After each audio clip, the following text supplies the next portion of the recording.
Hello, my friends. Welcome to this very quick sense-making session regarding the PMBOK Guide 7th edition. The main intent is to go over any questions that you may have for your PMP exam as it relates to the PMBOK Guide 7th edition. You do know that the 7th edition has been around now for going to a month at least. So there are bound to be questions, and that's the purpose, to answer questions. So I'm going to go ahead and get everyone out of classroom mode. If you have any questions, feel free to go ahead and chat them in the chat box. But for now, I will be talking majorly about how to look at this book called the PMBOK Guide 7th edition. So when you take a look at the 7th edition, what do you see? Reduced in size compared to this one. Just take a look at that differential in size. Take a look, take a look, take a close look. You see that? You put the Agile practice guide next to it. It's not that big. Now, the way you need to look at the 7th edition, if you are taking the exam, do not read this book right now. If you're taking the exam 2021, yes, we're in Q3, I do not advise you to begin reading this book. Why? Because you might end up confusing yourself. Don't do it. I've said it a million times, but I keep getting the question, hey, Phil, should I read this book? No. Don't read it. You don't have to. Now, you can only do this for so long. You know, I hear a lot of people saying, oh, the 7th has no impact. And I've been one of those people who have said the 7th has no impact right now. Right now is the additional word. But guess what's going to happen? In the passage of time, it is inevitable. This will eventually have some impact on the exam. It's inevitable. It's inevitable. It will. The more I comb through the dregs of the book, the more I realize there is only so long you're going to be able to hold off the gremlins of the 7th. They're going to be coming for you. They're going to be jumping out of the book. There's a lot of great stuff in the 7th. And these things, as you might have been watching my videos, they've never been talked about before. So for now, you're still okay. But you do know, question writer syndrome, they're going to want to open this book and begin to pound questions out from it somehow.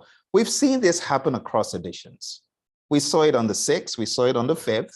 The moment they introduced stakeholder management, everyone's like, oh my goodness, stakeholder questions are on the exam. The moment they introduced the change and we saw the Agile practice guide, oh, Agile practice guide is going to happen.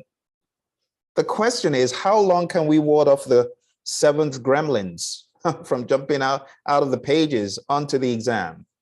And I honestly don't think it's so far off. Right now, I tell people, don't read it, don't read it, don't read it, don't read it, don't read it. But I'm only going to be able to say that for so long. And anyone who's telling you otherwise, they're not being sincere. The time is coming when the 7th will begin to appear more and more. And someone says, but what could they bring out? A lot of the things that, to be quite honest, I already trained, but you've not seen on the exam or heard about on the exam for a while. Let me give you one example, just one example. Okay. In the 7th edition, this page right here, okay? I know some of you've already started eating it all up, and that's okay. But that page 19, a lot of folks who read the 6th, they'll look at that and say, okay, kind of makes sense, but okay. That stuff used to be hugely emphasized over a decade ago. And as I taught people for the exam, I used to emphasize a lot about the product lifecycle. And then it kind of phased out and I stopped. And now you see it there on that page. It's relevant. It's coming back. A lot of times we talk about Herzberg, McGregor, Maslow, names that people ended up forgetting quite a bit towards the end of last year. They're talked about here. I'm not saying they are going to absolutely come up, but I'm just telling you, there is stuff that is already being taught that is not new, that's in the book, who knows? And there's stuff that has not appeared in any other PMBOK guides as well. And in a matter of time, you're going to be hearing people say, oh, that word from the 7th edition, I saw it on the exam. Trust me, it's going to happen. It's coming. You know, the PMI, they change their questions all throughout the year. Where do you think question writers are going to look to immediately? And you know, I don't know whether to say it's the good thing or the bad thing about the 7th edition. A lot of it is very high level, but it spurs your thinking. It does. It does. I just got off a call with my new PMP recruits who I've told them, you're going to get certified by the middle of September. Yes, you will, right? And today we actually did take a look at the 12 principles because I felt that having a base of the 12 principles might help them be able to better tackle the questions. That's how I'm thinking. Imagine how those question writers are thinking. I'm just giving you some advice, friendly advice. Okay, so right now it's not become pressing to read the 7th. That's why you folks who have your exams coming up, don't reschedule, do them. Work hard, take the exam. That's what I came on here to remind you about. For those of you that are taking a look at the 7th edition and you're not able to make sense of it yet, I want to help you make sense of it. But before I do that, I also want to answer any questions that you might have. So if you have any questions whatsoever, you can feel free to put them in the chat box. But I'm going to go ahead and show you how I feel you should perceive the 7th edition. Right now, like I said, there's no imminent threat, but it will get to the point where we are not able to ward off the 7th much longer. And I feel you're going to have to learn more about the 7th. And for that reason, as you can see up there, if you go to hybridprojectmanagement.com, you'll see that we have training scheduled for the 7th. We're going to start, my buddy Roy and I, we are going to start training you. Those of you who are taking your exam in Q1 2022, late Q4 2021, we know that we can't ward it off for too long. And that's why in hybridprojectmanagement.com, starting in September, we're going to be training the 7th edition. We don't want to wait till when we start getting all this news. We want to do it now. For those of you who are planning on taking your exam 3 months out, 2 months out, you know, that's the plan. Okay. Now, to just give you a very firm base for you to understand the 7th, I want to share just a few things that I would say are a little bit exciting regarding the 7th edition, so to speak. And, you know, as a project management geek, exciting is relative, right? The way we PM geeks look at exciting is different from the way you folks who are not may look at exciting. We look at things that we've not seen previously as being exciting. And we also look at things that could help you see project management in a new light as exciting, and also things that simplify it. So let me show you just one of the things that I find somewhat interesting about how they've packaged these things. At first, I was like, I don't know, why do you have to coin another big term?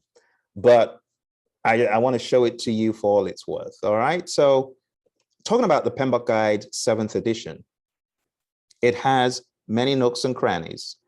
And to really get to the point I want to get to, I've got to show you some of the nooks and crannies in this book by showing you the high-level overview. So here's a high-level overview. What we used to know as process groups have gone away and they've been replaced with these principles in terms of space, not in terms of thinking or application, but in terms of space. That's one.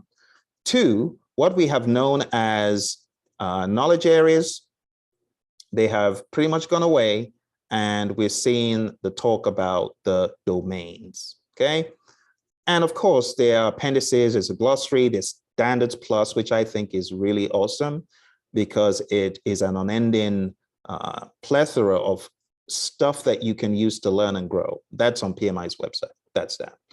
Okay, so that's how it's changed at a high level. But if you get into the details, the very first thing you see after getting through all the ceremonies of introduction and why the 7th, you hit this set of stuff called a system for value delivery.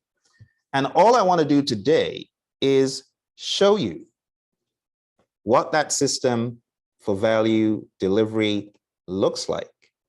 And like I said, those of you who've been in project management for a while, you might get excited over it. You might just look at it with disdain and say, oh, it's just a big term. Well, I like the way they've made it a big term because people will take notice of the big term. It's called a system for value delivery. And for the longest time, people have never been able to get their mind around the portfolios, the programs, the projects, and look at it as one composite whole. And that is why, obviously, they've taken it and they've made it into a system, because in the word system, we immediately think, oh, system has components. So it forces you to think like this. You got a portfolio, let's say portfolio A. Inside portfolio A, you got a program. Inside that program, well, of course, you got projects. Those shiny things at the bottom, those are the projects. And then you've got program A2 inside portfolio A. So the idea is that we've got a portfolio, a mass of lots of work being done, and then we break that down into programs, multiple interrelated projects, right?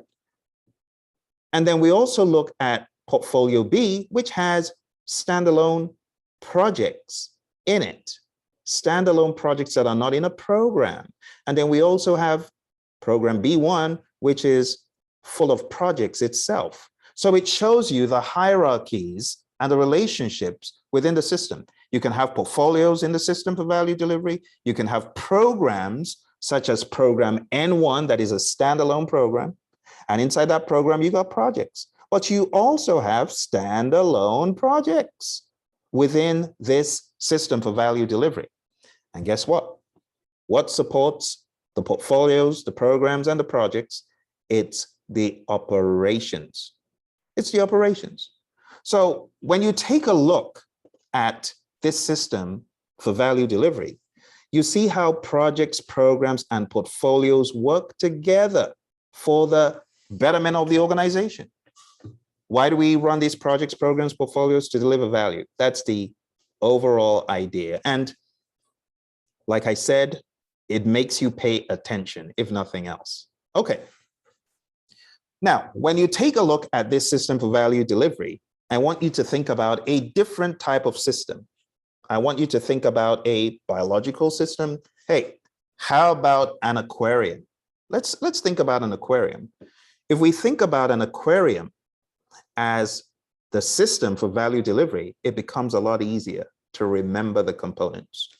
So what I want to teach you this afternoon before we jump off here is how to look at the system for value delivery through the lens of an aquarium, of all things. Yes. So I want you to think about boulders in the aquarium as the portfolios. I want you to think about the big rocks as the programs. I want you to think about the pebbles as the projects. I want you to think about the water as the sustaining force for these programs, projects, and portfolios. It becomes easier to remember it. And then I want you to think about the sand as the outcomes. And you know what else? I want you to think about the plants as the benefits. Now you will never forget the system for value delivery, because you're going to be thinking about Phil's aquarium now. You're going to be thinking about boulders as the portfolios, rocks as the programs, those tiny little pebbles there, you're going to be thinking about them as the projects. You're going to be thinking about the sand as the outcomes. You're going to be thinking about the water as the operations, and the benefits. You're going to be thinking about that as the plants. And what do the plants do to the stakeholders? They fish. They give them value. So when we think about value, what is value? Value is the net quantifiable benefits that you derive from that product, service, or result. And that, my friends, is a system for value delivery. And like I said, it's not entirely new. You got something similar in the 6th edition. It just isn't called this. Okay, and PMI, this image is going to stick in people's heads. So it wasn't a bad call to put it into the 7th. What this does for me as a trainer is it simplifies things for me to be able to tell folks, do you understand the system for value delivery? And if the answer is no, then I know that you don't know how portfolios, programs, and projects interrelate through PMI's unique lens. And that is one of the advantages that I see in coining some of these things in the 7th. Okay. Now I know lots of you have seen my videos about the 7th and my displeasure about some of the things there. And it did yield some traction. Believe it or not, it did yield some traction because they knew there's a lunatic out there who ain't gonna buy all of this stuff. We better pack it together, make it come correct, which they did. And you see that we've not discarded the 6th. A lot of people think the 6th is gone. No, it's in Standards Plus, right? So a lot of my displeasure about the 7th, now that we can finally see the thing, we see the damage done and we see the good things done. And it's a bit of give and take, okay? But there are some really good things in it. And this aquarium view is one of them, right? Value delivery system. It's a good way of looking at it. All right, that's not all. I've got one more thing I want to show you before we leave today. Okay, so now I've taught you the value delivery system. You got an idea of how to look at that piece. But I've got something else I need to show you. The next thing I would like to show you is my own unique view of how these principles in the 7th edition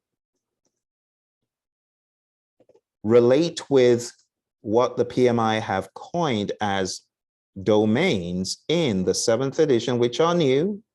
Okay, don't worry, some of you never seen this. And again, what I'm showing you here is not damaging, okay? So you don't need to run for the hills, but it is good for you to understand how everything is interwoven. Because what I intend doing right now is showing you how to combine these pieces in the 6th, the 7th, and the Agile Practice Guide, okay?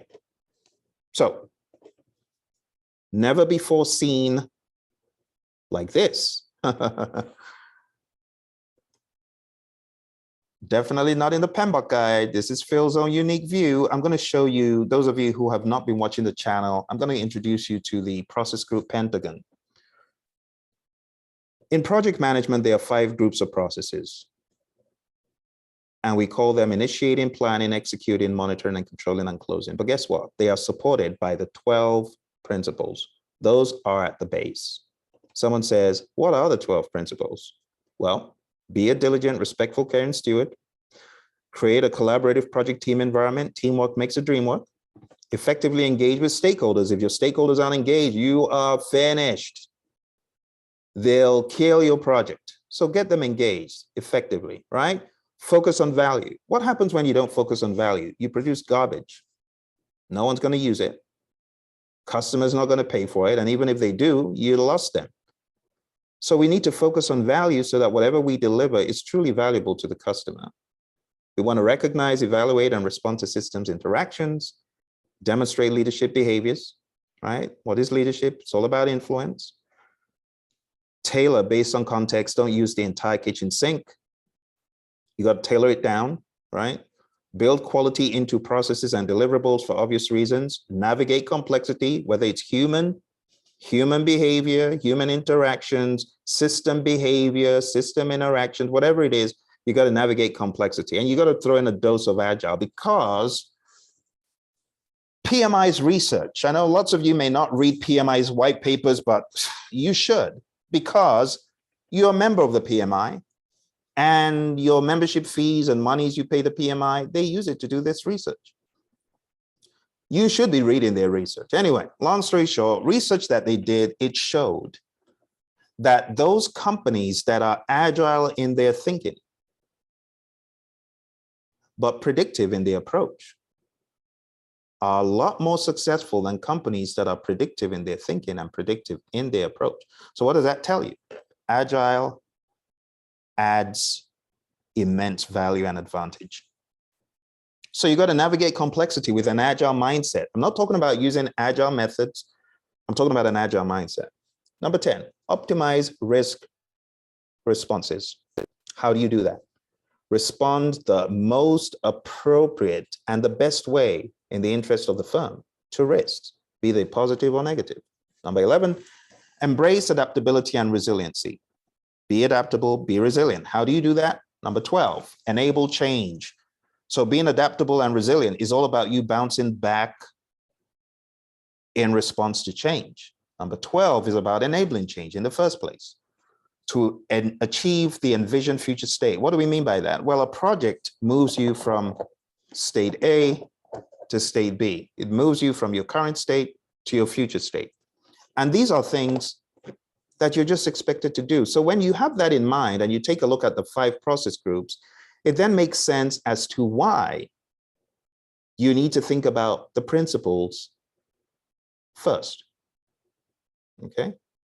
If you have any questions about the principles or the 7th edition, don't hesitate to ask. Okay, so I'm just going to put a chat here. Ask away, please, if you have questions. I will be more than happy to take them. All right. So now you've got the view of the 5 process groups and the 12 principles of project management. The next step is for you to put the knowledge areas of integration, scope, schedule, cost, quality, resources, communications, risk in the middle, because everything has a risk surrounding it, right? Procurement and stakeholder. Once you understand the 12 principles, the 5 process groups, and the 10 knowledge areas, you are on your way.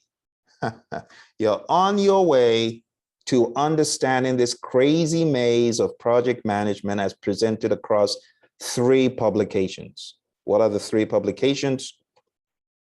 The PMBOK Guide, 6th edition, which has the knowledge areas, process groups, right? The 7th edition, which has these principles I just went over with you. And one more component in, that's right, the 7th edition is the domains. So let's talk about the domains real quick. Domains, here we go. Here are the domains. And for those of you who have purchased your hard copies, those of you who like to mark stuff up, let's open it up. You know, one of the things that I found quite impressive about the 7th edition is the fact that this is in color. Some of the pages are in color. I'm like, they stepped up the game, all right. Take a look at that. That's in color. I'm like, wow, PMI. I got to give you a round of applause for that one because you just upped the game. Now what's going to happen? Some people are going to try to print in color, but you already know other people had started printing color prior. Some of our study guides were given to our students in color. So it's not entirely new, but it's definitely a classy addition, isn't it? All right, so we're going to page 7 and we're going to be taking a look at these performance domains. And I'm going to go over them real quick. Okay, let's jump in. Performance domains. Take them down one by one. Let's start off with stakeholder. The stakeholder performance domain addresses activities and functions associated with stakeholders. Effective execution of this performance domain results in the following desired outcomes: a productive working relationship with stakeholders, stakeholder agreement with project objectives, stakeholders who are project beneficiaries are supportive and satisfied, while stakeholders who may oppose the project or its deliverables do not negatively impact project outcomes. Wouldn't that be cool to get that to happen on your project? That's a stakeholder performance domain. So some of the things you need to be thinking about here are stakeholder engagement. You got to identify them, understand and analyze them, prioritize how you're going to, chase these stakeholders down and engage them, monitor them. So as you go through that, you see that is just stakeholder management knowledge area. That's stakeholder management knowledge area. All right, with that said, let's move on to our next one. Next one is a team performance domain. It's on page 16. The team performance domain addresses activities and functions associated with the people who are responsible for producing project deliverables that realize business outcomes. So what exactly are we doing here? What are we looking for? The outcomes we're looking for: shared ownership, for the team members to all take ownership, a high-performing team, applicable leadership and other interpersonal skills demonstrated by all team members. It makes absolute sense. So when you think about this is really chapter 9 in the 6th edition. We have all sorts of great stuff talked about here, and some of the highlights are understanding the importance of team development, the importance of roadblock removal. We talk about impediments and things like that, leadership skills, and a lot of great stuff, critical thinking. We won't go into all of that, but teamwork makes the dream work, that's for sure. Number 3, development approach and life cycle. So for those of you getting ready for the exam, again, I told you there's nothing entirely new in some of these sections, nothing entirely new. When we talk about the development approach, it reads: the development approach and life cycle performance domain addresses activities and functions associated with the development approach, cadence, and life cycle phases of the project. What are the desired outcomes?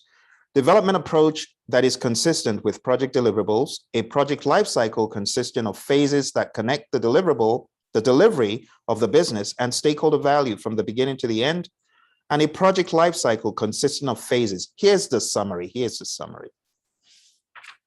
As a project manager on a project, will you choose a predictive, hybrid, or agile approach? Page 35. The more uncertainty you have, the more agile you have to be.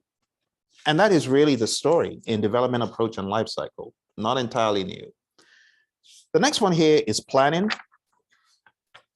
Planning is on page 51, and it just reads: this addresses activities and functions associated with the initial, ongoing, and evolving organization and coordination necessary for delivering project deliverables and outcomes. So what are the outcomes you're looking for from planning? The project progresses in an orderly fashion. There's a holistic approach to delivering the project outcomes. Evolving information is elaborated to produce the deliverables and outcomes to which the project was undertaken. Time spent planning is appropriate for the situation. Planning information is sufficient to manage stakeholder expectations.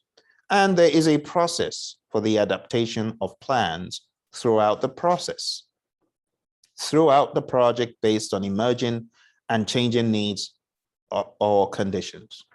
All right, let's go to our next one. The next one here is project work. Now, this one of project work, I found it to be pretty all over the place, okay? It took a bunch of knowledge areas and it just stuck them into this domain called project work.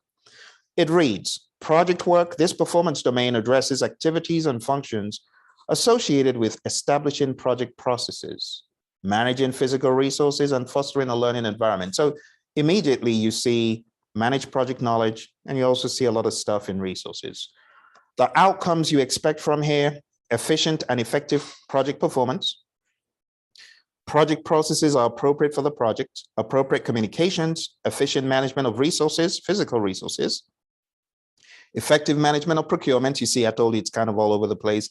And lastly, improved team capability. So it touches a number of areas: integration, procurement, resources, and that's okay.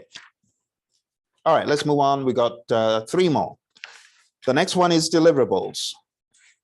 or delivery, I beg your pardon, the delivery performance domain, it reads, this performance domain addresses activities and functions associated with delivering the scope and quality that the project was undertaken to achieve.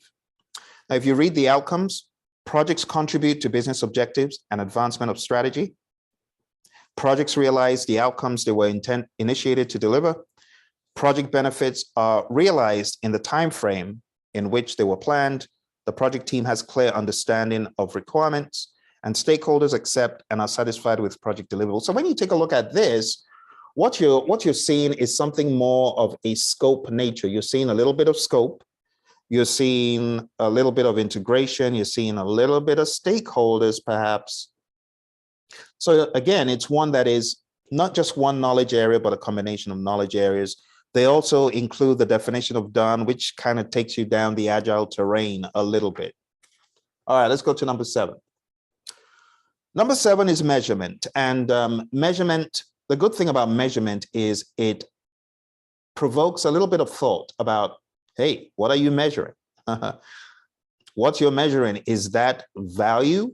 Should you be measuring what you're measuring, or is that just needless work? So it reads, the measurement performance domain addresses activities and functions associated with assessing project performance and taking appropriate actions to maintain acceptable performance. Effective execution of this performance domain results in the following desired outcomes: a reliable understanding of the status of the project, actionable data to facilitate decision-making. We call it work performance data, right? Timely and appropriate actions to keep project performance on track, and achieving targets and generating business value by making informed and timely decisions based on reliable forecasts and evaluations. So some of the key things we talk about here: metric baseline dashboard. That is deep in the heart of measurement, because if you're going to measure, you need a metric. You need to understand which metrics are we measuring. You need to understand the baseline, a basis for measuring whatever you are. And you need to have a dashboard, whether it's charts or graphs or reports, whatever it is, showing these measures on the project. And within this discussion, we talk about key performance indicators. We talk about leading indicators, which predict changes or trends. And we talk about lagging indicators, which measure project deliverables or events. They provide information after the fact. That's why we call them lagging indicators. So there's some pretty interesting stuff to read here. We also have our friendly neighborhood earned value talked about in this section. We talk about business value. And lots of you are horrified to see the shiny chart on page 105 of earned value. Sorry, you can't escape it. VAC, TCPI, all that stuff, it's here. All good stuff. And then we talk about information radiators, a term coined by our friend Alistair Coburn. Talk about visual controls, burn charts. What they did was they took stuff out of the Agile Practice Guide and they dumped it in here, page 110, 111, and that's okay. These are all valuable things for people to know. Last but not least, we talk about the uncertainty performance domain. It's on page 116, and it reads, this addresses activities and functions associated with risk and uncertainty. In other words, risk. We might as well have called it risk, right? So what do we intend getting from this performance domain? It says an awareness of the environment in which projects occur, proactively exploring and responding to uncertainty, an awareness of the interdependence of multiple variables on the project, the capacity to anticipate threats and opportunities and understand the consequences of issues, project delivery with little or no negative impact from unforeseen events or conditions, opportunities are realized. That's an important one. Take that back to your company. Tell them, hey, don't just think about the negative risk or threats. Think about the positive risks or opportunities. Don't leave money on the table. And lastly, cost and schedule reserves are utilized effectively to maintain alignment with project objectives. So some of the key words, favorite words I like here that are listed out on page 117, things that make you think risk: uncertainty, a lack of understanding and awareness; ambiguity, a state of being unclear; complexity, a characteristic of a program or project or its environment that is difficult to manage due to human behavior, system behavior, and ambiguity; volatility, the possibility for rapid and unpredictable change, and risk. An uncertain event or condition, if it occurs, has a positive or negative effect on one or more project objectives. And those, my friends, are the 8 domains. Are you ready for the final piece of today's broadcast? The final piece is to put a pretty bow around everything we've talked about. And for those of you who are like, yeah, that's all well and good, Phil, but I want to know more. I want to know more. Hey, go on down to hybridprojectmanagement.com, sign up for our September classes. We're going to have your buddy Phil and your buddy Roy, my buddy Roy, he's going to bring it when it comes to the Agile pieces. All of the stuff that we have to talk about in the 7th, we're going to take a look at it from 2 lenses, the lens of Agile and the lens of hybrid or predictive. We're going to take a look at the extremes and the in-between. And by the time we are done, those of you, I know I'm talking now to my PMBOK scholars, those of you who have the 7th edition, the 6th edition, the 5th edition, the 4th edition, the 3rd edition, maybe you only have the 5th or the 6th, but you're still a scholar. You know who you are. You need to go on down, sign up, come to a workshop where we talk about the future of project management.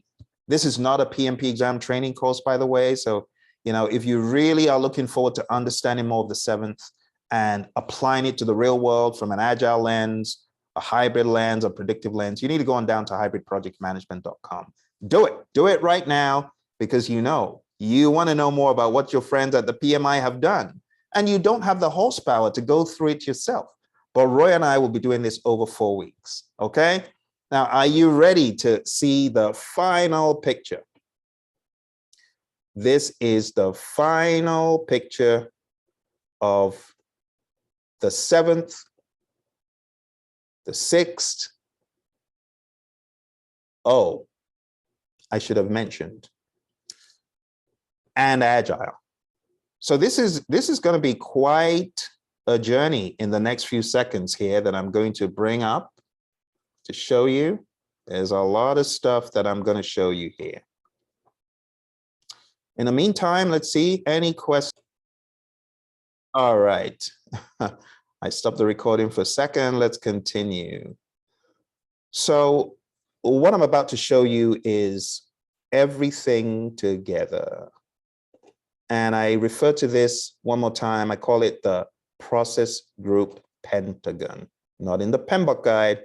This is my own unique view of the world of project management. I would really like for you folks to look for the links. I put these links up previously, but I want you to take these links and I want you to share the images with people who are struggling to understand.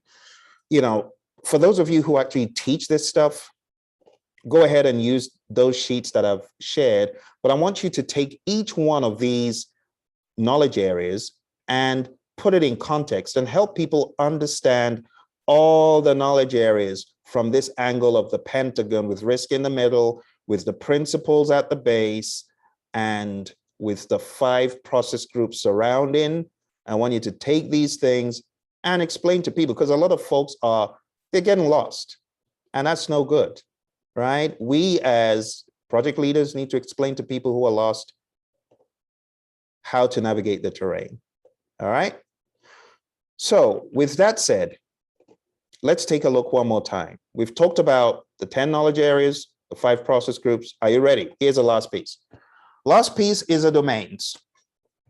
So stakeholder domain maps to stakeholders, team domain maps to resources, development approach and life cycle domain maps heavily to integration, planning domain just maps to planning process group.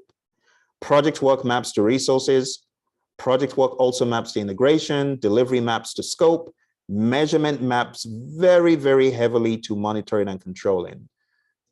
You could say a little bit of integration, but it's across monitoring and controlling. Uncertainty, of course, maps to risk. What else? And delivery domain maps to quality.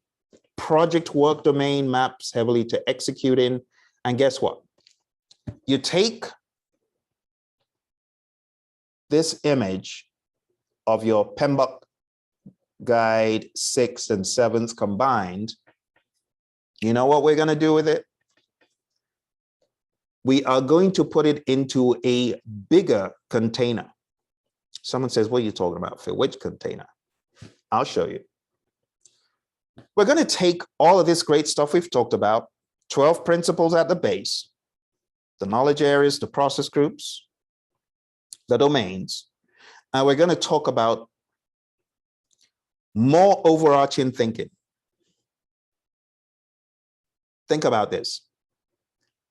All the stuff we've been talking about for the past 20 minutes or so. Why do this? Who's it for? Humans? People? I'm telling you, if there were no people, there would be no projects. So the idea about individuals and interactions over processes and tools is far-reaching. Roy, my buddy, and I, we've talked about this for so long, how the 4 values in the Agile manifesto are so far-reaching that any company in their right mind should take them and make them their mantra. Whether you are selling coffee in a window at Starbucks, whether you, I don't know, whether you are at a fast food joint stuck in a window, it's all about individuals and interactions. It's not about your processes and tools. It's about the humans that you're serving. It's about the humans you're working with. Another overarching thought is a working product over comprehensive documentation. How would you like it if you went to your favorite food joint and you got food that tasted like garbage and they said, hey, here's a leaflet advertising our services to you? Well, they just gave you a horrible product. The most important thing, working product over comprehensive documentation. They didn't pay attention to that. And again, it's an overarching thought that trumps anything that you've developed anyway. It's all about give your customers a working product, be it a plate of food, be it a gadget, be it a service of any sort, working product. And that's why I'm showing you that this underpins everything else we've been talking about. What about customer collaboration over contract negotiation? Have you ever been an irate customer, mad, concerned, upset, and you're there right in front of an attendant, a customer service person, and they're showing you, well, the contract said, doesn't that just make you mad? Have you ever been that irate customer? I have been. Yes, I have. You probably have seen me being the irate PMI member. Not very, very happy. You know what I'm talking about. So this is not just software or hardware or a project. It's everywhere, everywhere. And I encourage every organization to adopt these values. You got to work with your customer. Now, I want you to think about the situations whereby you encountered a really awesome customer support person who just got a bucket of ice and douse out the flames. And you had goosebumps. You know what I'm talking about. Because they sorted you out so good, you begin to say, oh my goodness, did I behave irrationally? Did I scare them? Because now they're taking care of you, they're apologizing, they're making it good with you. Huh?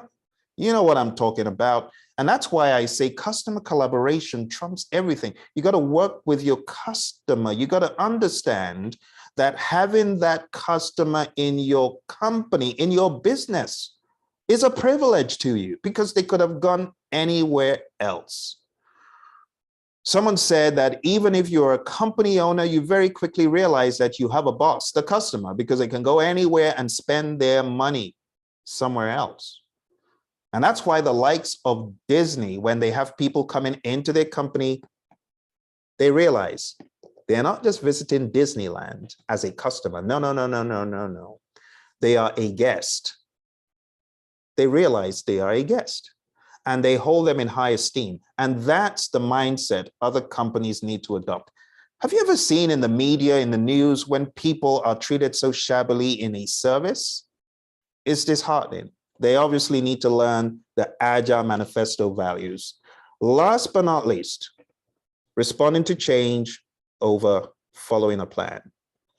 Again, don't be prescriptive, because when rubber meets the road, when craziness happens, you got to respond to that change. Whether you are in a business on Main Street or whether you are in New York in one of those intimidating buildings, right? You got to practice the same thing. Respond to change. Respond to change. Don't just follow the plan. Plan ain't working anymore. Iron Mike Tyson, he said, everyone has a plan until they're punched in the mouth and your plan just falls out. And then what do? You got to respond to change. You got it. You got to respond to change. Look at the likes of the great gymnast, Simone Biles. She had to respond to change. She obviously had a plan, but she was smart. She responded to change. So what I'm saying, my friends, in essence is these 4 values. This is life. This is not just project. And that's why I encourage you to read the Agile Manifesto, because you see that the Agile Manifesto values are so far-reaching. Now, you saw it coming because you saw a bubble pop up on the screen. I know what you're thinking. You're saying, Phil, hey, don't do it, Phil. Don't start what you can't finish. Yes, we're talking about the 12, the awesome 12 principles. Those are what you would refer to as the nails that hold everything in, everything. So when I take a look at this picture of the 7th and of the 6th, I see an agile lens around it. You can blame my buddy Roy for this because he's an agile junkie. Everything revolves, in my mind, everything you do. I don't care whatever you do. You've probably seen my videos where I show you how the 12 PMI principles map back to the Agile Manifesto principles. I truly do believe the Agile Manifesto values and principles, they're so far-reaching. On social media a few days ago, someone said, oh, don't you think the Agile Manifesto values and principles need a facelift to adapt them for today? And it was a tongue-in-cheek question. Of course, the answer is no. They're so far-reaching. Why do you want to reinvent the wheel? Why do you want to reinvent what works? All right, so my friends, when you take a look at project management, this is meant to help you see how the worlds combine. I didn't say collide, how they combine to give you a bigger bang for your buck. That's the idea. Everything is interrelated. Nothing is wasted. Trust me, you will find a project like my friends at the FBI who realize, uh-oh, we can't do this one. We can't do it with predictive. They tried to do the virtual case file project with predictive. It didn't work. Not until they decided to use an agile approach did they actually get the virtual case file project done. Go Google it. FBI virtual case file project. You see, they couldn't get it done with predictive. They had to use a dose of agile. In the same token, there are some projects that you just cannot do agile. It won't make sense. You got to bring your predictive game. Okay. So as you get ready for the PMP exam, Dibaba, how are you doing? Good to see you. So as you get ready for the PMP exam, what you're going to realize is that a lot of the content is all interrelated. It's just spoken about with different language, different lingo, but it's all interrelated. Okay. And that's the story. That's how I see the world of project management in the 7th edition, in the 6th edition, and in the Agile Practice Guide, okay? So I want to say thank you very much for coming. I appreciate you joining. If you got any questions, feel free to share them after the fact, okay? But don't forget, my buddy Roy and I, September 2021, hybridprojectmanagement.com. Go on down there, and if you are keen on learning more about the 7th and blowing the lid off this thing, getting really good with the 7th, you need to be on this workshop, all right? Thank you very much. I wish you all the very best. If you're taking a PMP exam again, I told you, don't read it. Just show up, watch my videos, show up for training that is based on the 6 and the Agile Practice Guide. You're going to be good, but only for so long. Like I said, eventually, I believe that the exam will have a whole lot more of this stuff in it. It's going to have a whole lot more. All right, you take care, my friends. I'll speak to you very soon. Bye for now.